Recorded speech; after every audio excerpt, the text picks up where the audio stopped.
No, magandang araw mga diskarte. So, welcome dito guys kay Ipos Game. So, ngayon mga diskarte, maglalaro tayo ng Dragon versus Tiger, ano? So, ayan, kung tutusin mga diskarte, pwede na siyang ma-withdraw, ano? So, 365 na.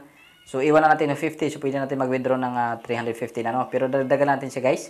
So, dito tayo kay Dragon versus Tiger. Okay, so, ayan, dito tayo sa intermediate. So, 10 pesos yung minimum na bid dito mga diskarte, ano? Okay, so napapansin niyo mga diskarte, ano? Alternate siya, no? Okay, so alternate, medyo mahaba na yung alternate dito guys. So dito tayo kay Dragon, ano? Susundan natin guys si Dragon. Tingnan natin madaskarte kung hahaba siya, ano? Okay, so Dragon, sana mag-Dragon ka na. Okay. So ayan guys, 5. So King guys, so talo tayo madaskarte, ano? So mababa pa siya ng konti. So 1, 3, 4, 5, 6, 7, 8 na mga diskarte, ano? Okay, susundan natin siya guys. Sundan natin si Tiger, no? So, 30 pesos tayo dito madiskarte, ano? So, Tiger tayo, guys.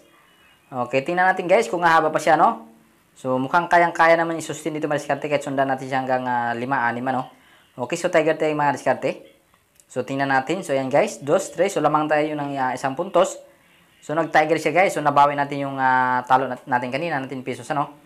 Then, panalo pa tayo ng 10 pesos din, okay? So, dito mga diskarte, kung napapansin nyo guys, may tatlong tiger dito sa bandang kaliwa. Sinundan ng dalawa tiger, then nag-alternate siya.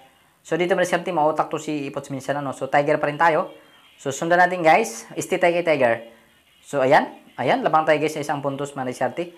So kahit mag-alternate siya madiskarte, aabang tayo dito kasi yun ang medyo, yan ang labasan ng system niya guys. So dahil tiger siya, hanggang tatlo lang yung tiger dito guys, no? Sa kabila, no?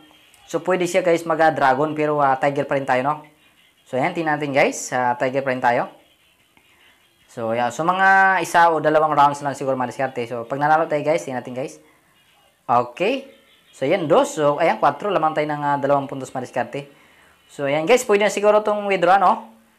Ayan, withdraw natin. Baka babayan tayo guys. So, 403 siya. So, withdraw natin itong 350 guys, no? So, ayan, live na tayo. So, ayan, 403 na. So, withdraw natin itong 350 madiskarte. Okay, so click lang natin withdraw. So yan guys, mayroon pa tayong 50 pesos na natira. So hanggang dito lang mga diskarte, no? So maraming salamat guys.